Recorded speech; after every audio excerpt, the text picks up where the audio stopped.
Hello and welcome to the Musical Instrument Investigator. Today we're on the website of Amati Auctions. We're going to have a look at their latest auction, which is the Specialist auction. Now this one is happening on the 1st and also the 2nd of November, so I'm going to split this video in two. This is going to be part 1 and then there's going to be a part 2. There's about 340 lots in total, so I'm going to do 170 in this first video. So if you're interested in the other lots, then please check out the other video. So with Amati, this is their kind of top level auction. They have a budget one as well, which is the affordable, but this is the specialist one, so better stuff. Buyer's premium is 22% on this. There are viewings in London as well. Hopefully I'll get to go to the viewing and take some videos and stuff for the channel of some of the instruments. Just to say once again that this is a UK based auction, so bear that in mind if you're looking to bid on anything. So kind of import export fees, CITES restrictions, shipping, all of that stuff. And once again, 22% is the buyer's premium, so whatever the final hammer price is, 22% of that you have to put on top. If you do like these videos, please consider subscribing or like or comment, because it really does help. So what we're going to do now is just go through the lots in a kind of hopefully fairly fast kind of way, and we're going to see what we can find basically. So let's start off here. We've got a cello, School of Klotz, Mittenwald, circa 1790, 10 to 15,000 the estimate. You can see a few more pictures here. Looks kind of fairly interesting. There's condition reports as well. Looks like a load of closed cracks, some open, missing bits, but nothing too hectic, so that's not too bad. We'll carry on. I've zoomed out a bit just so I can cover everything in the window easily enough, but if you go on the website itself you'll be able to see stuff a bit more clearer. There's a link to this auction as well. A cello, Mittenwald, circa 1810, 6 to 10 is the estimate. This auction's only become live fairly recently, so there's not a lot of bids on it so far. Once again, looks fairly kind of decent. A cello, Germany, late 19th century, got a lot of German instruments here, kind of interesting F-holes on that, interesting scroll. No condition report up on that one so far, but I'm sure one will appear. Cello, Germany, circa 1900. I see a recurring theme here. German cellos. This looks like a very kind of normal one. Actually, you can see from the scroll it's kind of lower quality kind of wood there. So 1500 to 2500 on that. Cello, School of Hardy, Scotland, circa 1810, 8 to 12 on this. This is a bit kind of nicer. Yeah, interesting looking cello there. Look at that wood. Interesting kind of grain there. It's probably going to be problematic in terms of cracks and things. You see a few cracks already on it. That kind of wood on the back of cellos can be a bit difficult. Really interesting scroll there. Shame about some of the kind of repairs there, but that's quite an interesting instrument. Traces of worm as well, lots of cracks you see, and over the back that's a problem when you have grain like that on the back. It looks cool but it creates a lot of issues. So interesting cello though. 8 to 12, not too bad. A cello, circa 1880, labelled Leslie Shepherd, Burgess Hill, like a big importer actually. You see lots of instruments with that labelling. Nothing super exciting there. 2 to 4 on that for me personally anyway. Cello by N. Whitehead, 2011.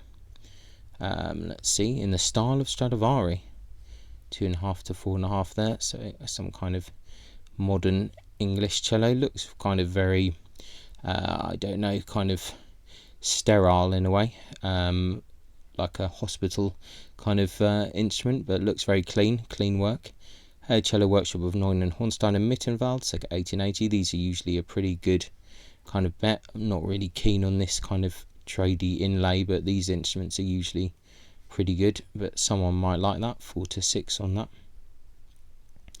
A cello probably by Leopold Widalm, Nuremberg, circa 1800, 10 to 15 on this. So that's kind of interesting. Quite a nice looking cello. Looks like it has a fair amount of things going on. Yeah, it's got a whole kind of load of edging and weird stuff going there. I think you need to have a look at this in person if you're interested in this. Think something going on with the ribs, might be completely new, but interesting. It's got branded by the label, which you'll see in Vidalm. You need to check the blocks and stuff in that. There's certain traits of the Vidalm instruments that you expect to see, but that's for another discussion. Cello Workshop of Kennedy, England, circa 1810. 2-4 on that.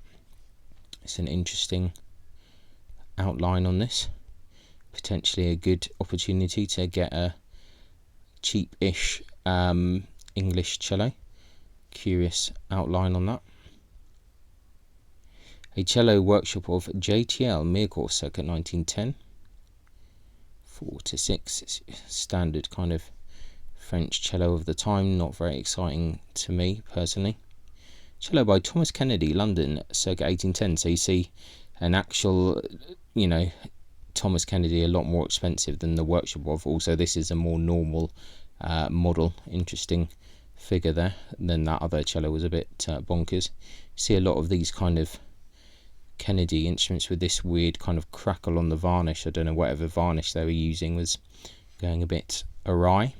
So interesting. Sold with a letter from John Dilworth there. So that's kind of interesting. Let's actually quickly look at the condition report here. Okay, wow, lots of closed cracks, some open cracks at the bottom. Good condition reports on Amati, so those are interesting. Cello, Germany, circa 1870. Kind of an interesting looking one. Okay, 800 to 1200. Well, can't go too much wrong with that. A Cello, Germany, circa 1890. 2-4 on this. Okay, so interesting enough. A cello by William Taylor, London, circa 1800, branded WT. Estimate 6-10 on that. Not a maker I'm familiar with. Interesting looking cello there. It's kind of curious how it kind of sinks in at the button there. But quite like that. Quite like the scroll. It's got some charm to it. Wow, okay, there's some pretty bad worm across that instrument, so you need to be a bit careful. Lots of open cracks and things, including on the peg box. So this is probably a real restorer's piece. You'd have to spend quite a bit of money on this. Worm can be problematic, unfortunately. Right, we're on to bows here. Silver mounted cello bow, collaboration between Dominique and Francois Pacat, Paris. Interesting, 2-4 on that. That's kind of a curious bow to see. Let's zoom in. It's a good thing with this, even if I'm zoomed out, we can look at the pictures okay. Silver mounted cello bow, unbranded. I think we'll just kind of skip past some of this stuff for now. Classic Hill and Sons bow here. Silver mounted cello bow. Okay, 500 to 1000. Current bid 1100. I mean, that was a pretty low conservative estimate there. Let's have a quick look at the condition report. Head plate broken, not fully attached. Well, that's not too bad a fix, so interesting enough. Nickel mounted cello bow, workshop of August Edwin Prager. Good kind of bow maker there. Silver mounted cello bow by John Dodd of Kew. 2-4 on that. Good English maker. Curious head on that. Silver mounted cello bow by Stephen Bristow. Silver mounted cello bow branded Vita Fatigue Paris. Not with a button there, so that's interesting. Already got bids of 1000, needs a bit of work on that. It's missing a few bits here and there. A nickel mounted cello bow by Stephen Salcho, Oberlin. Okay, interesting. 2000 to 4000 there. Nickel mounted cello bow unbranded. Silver mounted cello bow for Rushworth and Draper, Liverpool. Interesting. 500 to 1000, current bid 500. I wonder who was making these bows for Rushworth and Draper. Interesting. Not come across that before. Silver mounted cello bow, workshop of Finkel. So this is a Swiss bow. These are pretty good bows, like pretty reliable. Silver mounted cello bow, workshop of Karl Adolf Heuer, Mark Nikirkin. 2-400 there. Silver mounted cello bow by Rudolf Neudorfer, Bourbon-Ruth. Actually, terrible pronunciation there. Silver mounted cello bow branded Ouchard, 1200. I mean, people will just bid on this just because it has a French branding on it. I mean, it looks like a nice enough bow, but don't know enough to say whether or not it's correct or not. A silver mounted cello bow by Garner Wilson, Suffolk. That's a good bow maker as well. Garner Wilson, looks like quite a nice bow. A silver mounted cello bow by Auguste Lenoble, Paris. It's got a Pierre Guillaume certificate. Pretty good to go there, really. 1500 to 2.5. Gold mounted cello bow by Garner Wilson, Suffolk. Let's have a look at that. Just think the button is starting to drop a little bit. Nickel mounted cello bow, workshop of JTL there. Pierre Guillaume certificate again. 1200. I mean, they're pretty standard, really. Silver mounted cello bow. Interesting. That looks kind of curious. A little chip on the head. C-pick. Oh, that's good. So they got some pictures.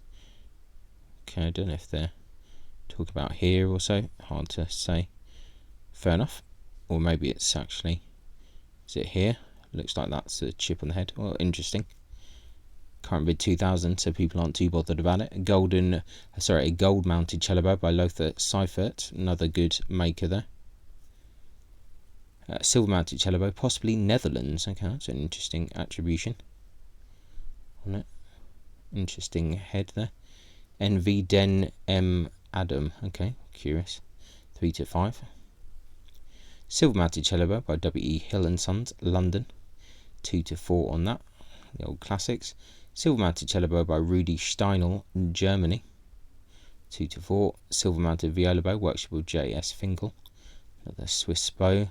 Gold mounted viola bow by Louis Morizon Frère, Mircourt. 2 to 3. I'm sure that this will probably sell. So that's interesting. Silver mounted viola bow, workshop of J.S. Finkel. A gold mounted viola bow by Brian Tunnicliffe, Templecombe. Interesting. I think he learnt bow making from Arthur Bultitude there, 1,000 to 1,500. Silver mounted violin bow by F.N. Vora, Paris. Starting bid is 5 to 8 on that. Silver mounted violin bow by Brian Alvey, London.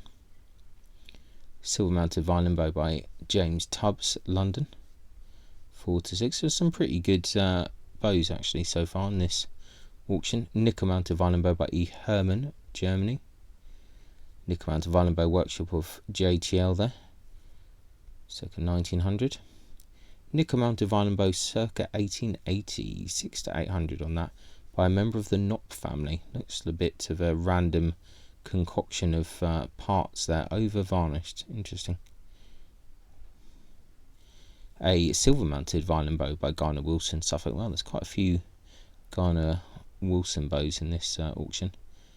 Do quite like the design of that eye. Nickel mounted violin bow, workshop for Louis Bazin, Mircourt. Pierre Guillaume certificate there. Also something going on here. I think they've got the wrong condition report there. Some kind of looks like a mark or crack there next to the lapping, so that's of a bit of concern. Nickel mounted violin bow, workshop of C.M. Bazin, Mircourt, 1880. Another one with a Guillaume certificate there, so that's always handy. Silver mounted violin bow, Germany. Let's see what else we got here. Nickel mounted violin bow by Louis Morizot Frère, Mircourt, 1950. A silver mounted violin bow by Claude Auguste Tamasat, Paris, circa 1920. And let's see, a nickel mounted violin bow, School of Bazin, Mircourt, circa 1920. Another Pierre Guillaume certificate. So you covered if you got a Guillaume or a Raffin certificate. Nickel mounted violin bow, Louis Morizot Frère, circa 1975. 1,000 to 1,500 there. Another one with a Guillaume certificate. I wonder if we're going to exit bows soon. Silver mounted violin bow, Germany. We'll just go past that for now. Silver mounted violin bow by W. Hill and Sons, 1,500 to 2.5. Nickel mounted violin bow. Silver mounted violin bow, Germany. Interesting frog. Silver star. It's a little bit odd. Slightly strange head. Right, we're on to instruments. A violin by James Briggs, Glasgow, 1922, 5 to 10. Interesting. One of these makers that I don't really know much about, but I'm told is, a very good maker. So not sure, it's not my kind of cup of tea really, but there you go. I'm told that this is a very good maker. 5 to 10 on that. Violin, workshop of Claudio Monteverde, Cremona, 1923. So this is like a workshop, like student instrument made in Italy in the 20s. So, and this is in pretty good condition, it seems. They're just really not particularly inspiring, but you can get an Italian violin from the 20s for potentially 2,000 or 3,000 or whatever it will go for, so that's interesting. If we look at the condition report, it's in pretty good condition, so that is a potential instrument for someone. Violin by Robert A. Stanley, Manchester, 1901. Slightly odd shape, almost looks a bit like an older German violin of some kind, so a curious one. Violin by Stansfield Mason, Manchester, 1911. Pretty odd kind of F-holes, almost kind of a nod to Testora or something. Interesting bird's eye on the back. Look at the crackle on that varnish. It's quite curious. I've seen that before actually on some other English violins. 600 to 1200 on that. So a violin, probably Pierre Falaise, Lyon, 1921, in a kind of slightly dubious state there. Needs a lot of repair. A violin, probably by James Lambie, Glasgow, 1914. So someone's bid 500 on that. That's again pretty strange looking violin. Weird F-holes, varnish, pretty odd. Heavy edgework. Really beautiful back though. Really nice piece of wood on that. So that's a curious looking violin. Scroll, not so exciting. So, but curious to see. Violin Mircourt, circa 1920. Labelled Gabriel Mongier. I mean, people like these stuff, so I'm sure it'll sell. Once again, if you've watched enough of these videos, you know that I'm not a fan of that kind of instrument. Violin, workshop of Calçat, circa 1890, current bid 400.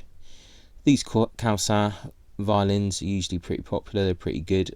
Not really a fan of this one, it doesn't look too nice to me. Violin, 20th century.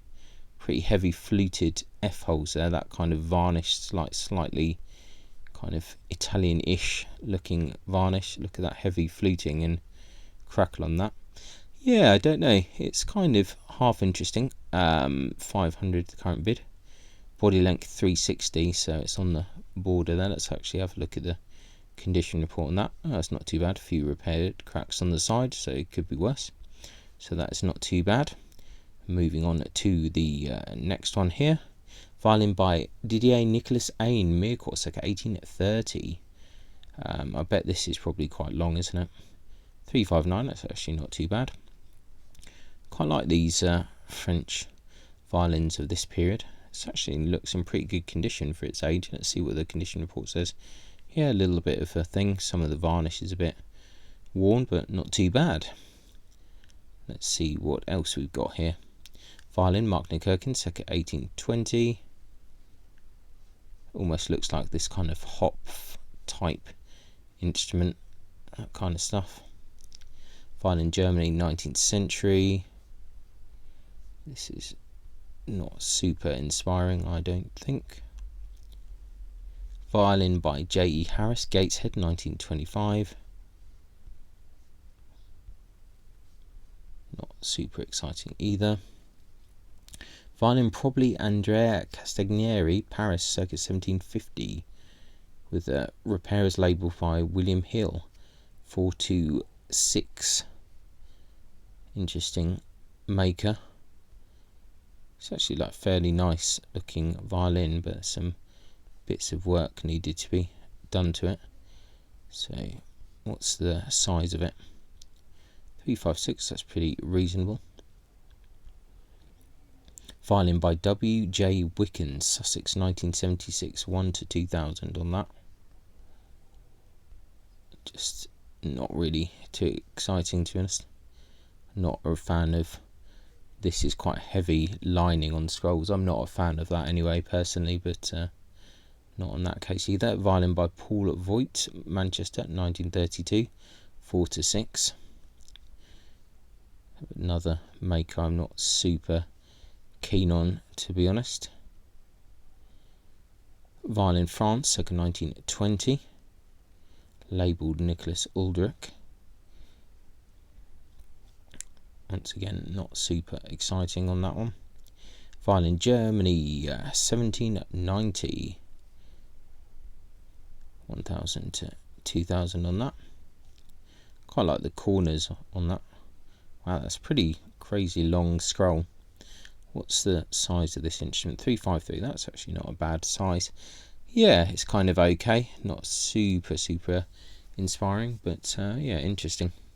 A violin, 18th century. Head by another hand, labelled Giabapt Grancino. Okay, 5 to 10,000 on that. 5,000 starting bid. Kind of interesting varnish on that. Yeah, interesting kind of purfling and things. Slightly odd outline. Scroll, it's not very nice. Some replaced wood there. So yeah, that's kind of interesting. Not sure 100% about the starting estimate, but interesting. Right, so we've got a violin here, circa 1800, 6 to 800 on that. Kind of fairly interesting for the price. It's not too bad, maybe not the most inspiring of things. Scroll not original, a few closed cracks there. Violin Mircourt, circa 1900. Okay, 500 to 1000 on that. Someone's added an extra front of scroll, quite a nice scroll on that. Nothing too exciting though. Violin Germany, circa 1890. That's quite a nice back on that, but not great. I think it's probably a better level of trade violin of some kind. Violin circa 1910, labelled Charles Claude Francois Darche. Interesting. 2 to 3 on that. Violin, probably Italian, 20th century, 1500 to 2000. Has that kind of varnish similar to that other kind of 20th century one. Kind of weird varnish that looks a little bit washed out. Not super exciting either. Violin Mircourt, 20th century. I think we already know my answer to this one. Quite uninspiring. Violin by Walter H. Mason, Manchester, 1891, 1000 to 1500 on that. I think this is a maker that's pretty active in making quite a few things. Actually quite nice choice of wood on that. Quite a bright varnish. Definitely a curious one.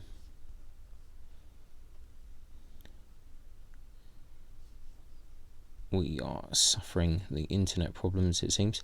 A violin, probably Milan, circa 1750, sold with certificate, Florian Leonhard, London, March 2019. Head by another hand, 10 to 12. It's got a Carlo Antonio Testore label.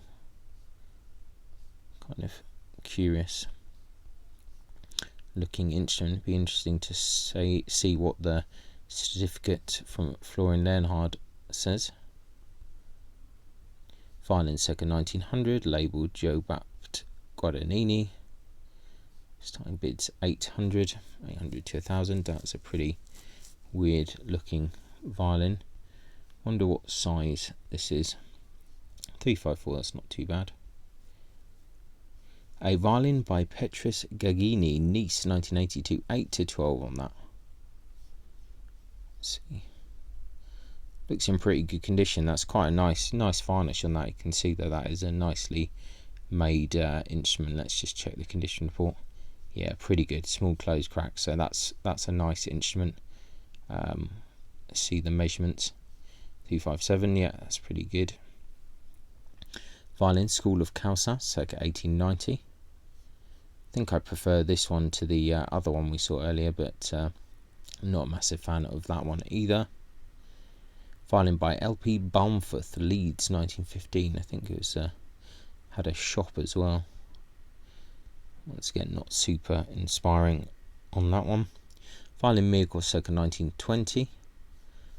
4 to 600 on that. A Violin Mircourt, circa 1920.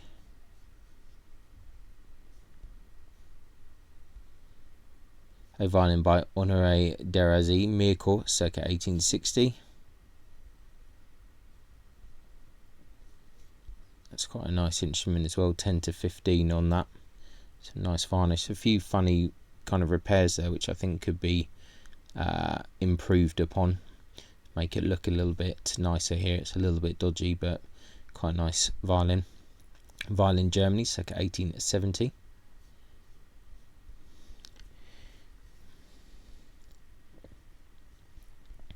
That's kind of a weird, quite squat scroll there. Really odd looking thing. Quite a few closed cracks on that. Violin by Charles Le Lyonnais, Nantes, 1939, 2 to 4 on that. Said the bidding's only just opened, so not very many bids on that. Not a fan of the varnish on that. Violin by James William Briggs Wakefield, 1888. This is a slightly odd model there. Weird F-holes. Violin by Richard Duke Jr., London, 1776, 5 to 8. One of the good kind of English makers.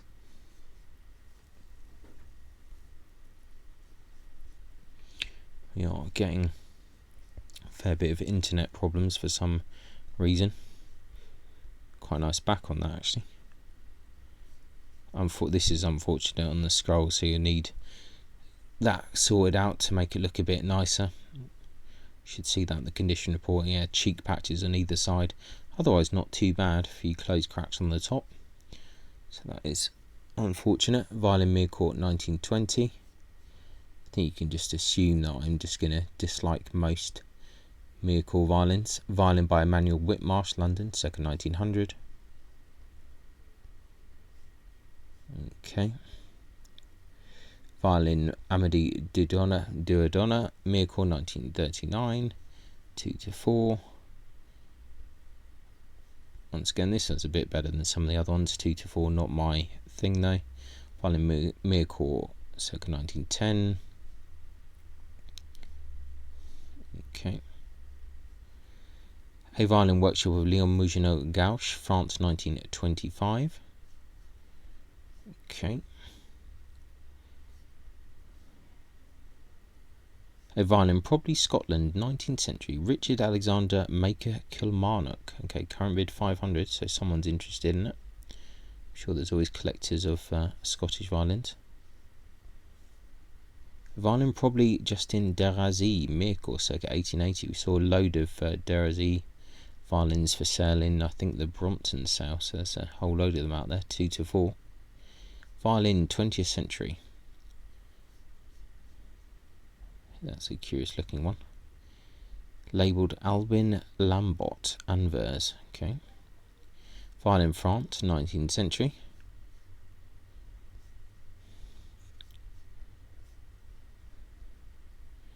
A violin by Pierre Audinot, Paris, 1937.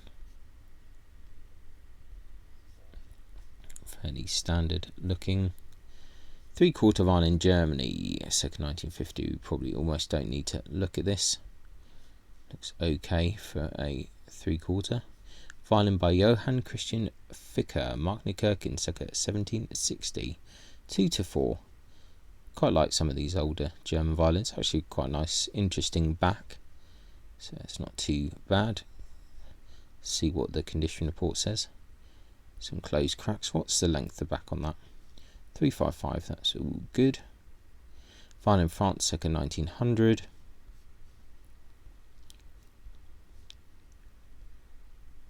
Violin France, circa 1920. Quite a lot of French violins in this auction.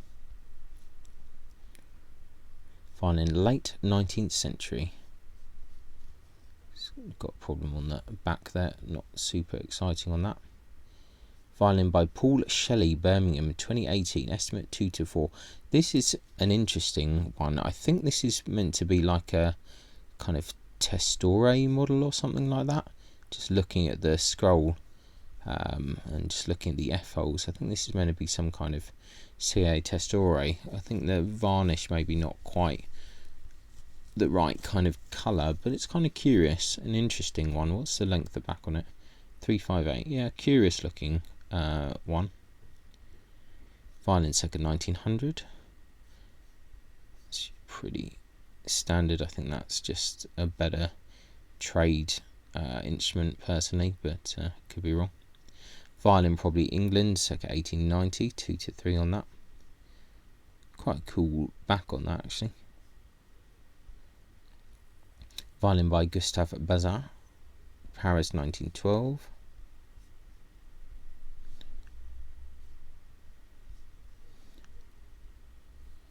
Violin France, circa 1920.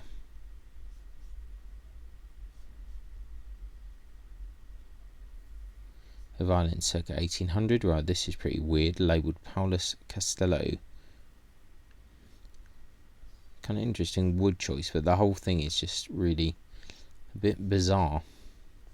Very strange. I wondered what the length of the back is. Wow, 364. Yeah, it's just a bit of a horrible looking thing. Violin England, circa 1820. Kind of interesting varnish on the front. Violin probably workshop of Colin Mazat Fee, 2 to 4. This will probably sell. Violin workshop of Gustave Villaume, Nancy, 1927. Not to be confused with the Villaume family. Violin by Christer Barter, Sweden, 1946. Okay, sold with a letter from Gunnar Barter, 1952. If you're interested in a Swedish violin. Looks in fairly good condition. Yeah, in good condition. Well, could be an interesting violin for someone. 3/4 violin France, 1920. Someone's bidding on that. Kind of interesting back. Violin School of Causat, Miracles, circa 1900.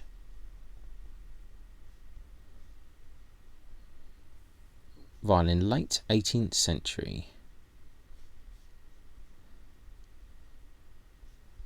Not so exciting that.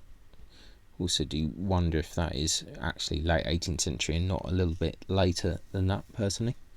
Right, a violin France, circa 1870, 10 to 15,000 there. Owned by Arthur Price, who held principal positions in the BBC Concert Orchestra and BBC Symphony Orchestra and was used in multiple recordings throughout his career. Fingerboard bearing the number of W.E. Hill and Sons, P292. This, I think, is actually a really, really interesting violin. Really, really nice violin. I think this is really beautiful scroll. I think this is one of the nicest instruments in this Amati auction, I must be honest. For some reason we can't see the it's loading up the side view. Yeah, we're on the super speed here, but yeah, really nice looking violin that. So I'm definitely gonna look out for this one at the viewing. Few little bits, repairs, few open cracks, but not too bad. Yeah, interesting looking violin that for sure. Violin 20th century. I'm pretty sure that we saw this in one of the previous auctions, and I remember seeing this in person. It's kind of like slightly weird. I kind of like it. Interesting scroll and stuff. I just feel like this is one of those instruments that's like made to deceive as being kind of Italian when it's probably made in Eastern Europe or something, but it's actually kind of cool in its own right. I quite like it. 355, so maybe someone will bid on it. It's an interesting looking violin. Violin Germany, circa 1900. This is not super inspiring. Violin probably Anglo-French, 1890. Not really quite sure what that actually means. Interesting kind of figure on the back. The varnish is a bit kind of melted. 4 to 8 on that. Seems a bit high to me. Violin France, circa 1920. Okay. Violin by George Winterling, Hamburg. I think we see some George Winterling instrument forever for sale at Sunrise Auction in Japan. This one looks a bit better than the one that they're trying to sell, but not super inspiring. 4 to 6 is not a maker I know much about, but it must be a fairly good maker to have that estimate. Violin School of Causat, Miracle, 1910. Yeah, this is definitely a lower tier Calcin type 1. Violin Mittenwald, circa 1800, 3 to 5. Kind of interesting back on that. Okay. A violin by Leonard Mausiel, Nuremberg, 1723. This I think is a really interesting violin. 352 needs lots of work, but I think this is nice, and the back on this is awesome. I think that is such a cool looking back. That is a really interesting back, that. So I really like that. It needs a lot of work, a lot of restoration, but I think this would make like a really nice Baroque instrument or something. I think it's really, really cool. Violin, Germany, circa 1900. Nothing too exciting there. Violin by Antonio Venturini, Cremona, 1983. 2-4 on that. I think it's probably a way to get an entry level Italian violin there. It's getting nothing too crazy. Violin by William Robinson, London, 1943, of Plumstead. Once again, not super inspiring. Violin by James Hardy and Sons, Edinburgh, 1891, 600 to 1000. Not quite as good level of quality as the other members of the Hardy family. Violin Miracle, circa 1840.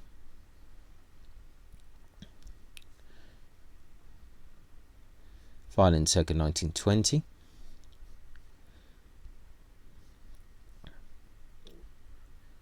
Violin by Paul Hilaire, Miracle, 1947, 3.5 to 5.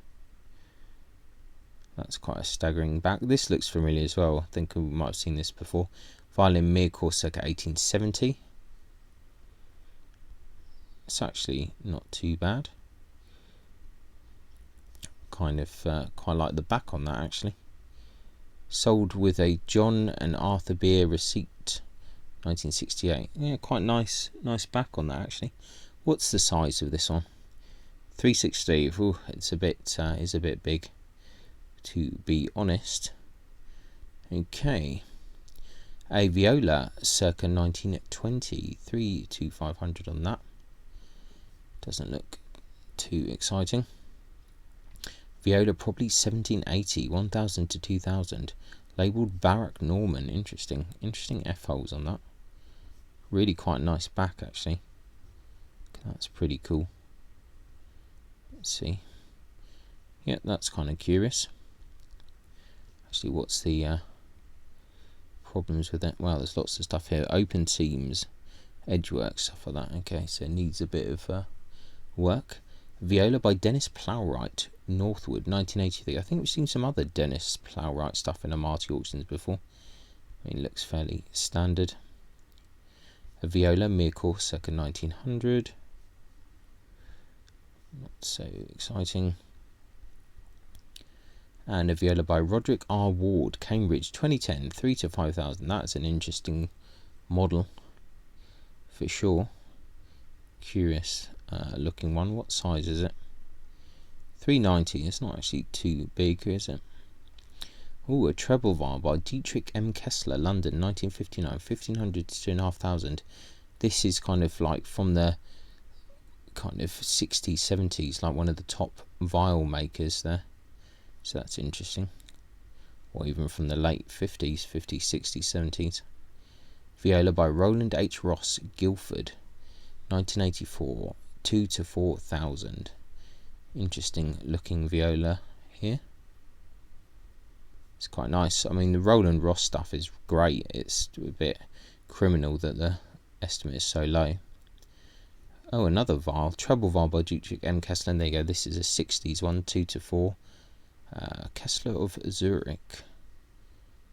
Interesting, kind of like almost these early English kind of viols or Baroque Norman type stuff or whatever. Wow, that's a crazy kind of dragon head thing on that. Interesting if you're interested in that kind of stuff. Viola Miracle, circa 1890. Not so exciting. A Viola by Pierre Le Jugy. Absolutely bastardised that. Looks not too bad. 4 to 6,000 on that. 1985. Viola France, circa 1910. A pochette, 500 to 1,000. That's actually fairly nice, interesting looking pochette there. I'd quite like to see that in person. That looks quite curious. There are definitely people that buy those. Right, we've got some book things. Antonio Stradivari Forms by Fausto Cacciatore. Interesting, not seen that actually before. JB Violin book there. The Tuscan and Lemessi, or Tuscan, sorry, and Lemessi. Kind of failing there at pronunciation. How Many Strads? That kind of book. Violin Makers of Graneri Family. Monograph Collection. Benjamin Banks, that's a great book. International School of Cremona, Violin Making. Los Lucios Españoles, that's interesting. I've not seen that book before. I know the other Spanish one, but that's interesting. The Beckett Collection book there. Italian and French Violin Makers, Volume 1, 2 and 3 by Just Thone. Okay, interesting. Jean-Baptiste Villon book. Antonio Stradivari, The Cremona Exhibition 1987. Violin Bridge 2 by Gerald V. Kilbride. And a violin case branded Gorge, already at £300. These are always super popular, these old Gorge cases. Looks about right, like a later period one maybe. And I think that puts us at, this is into the next kind of day, the 2nd of November. So that's going to be it for this particular video. Some interesting stuff actually. So that's lots 1 to 170. Check out the part 2 if you're interested in this auction. I think some pretty good stuff in this auction, some curious bits.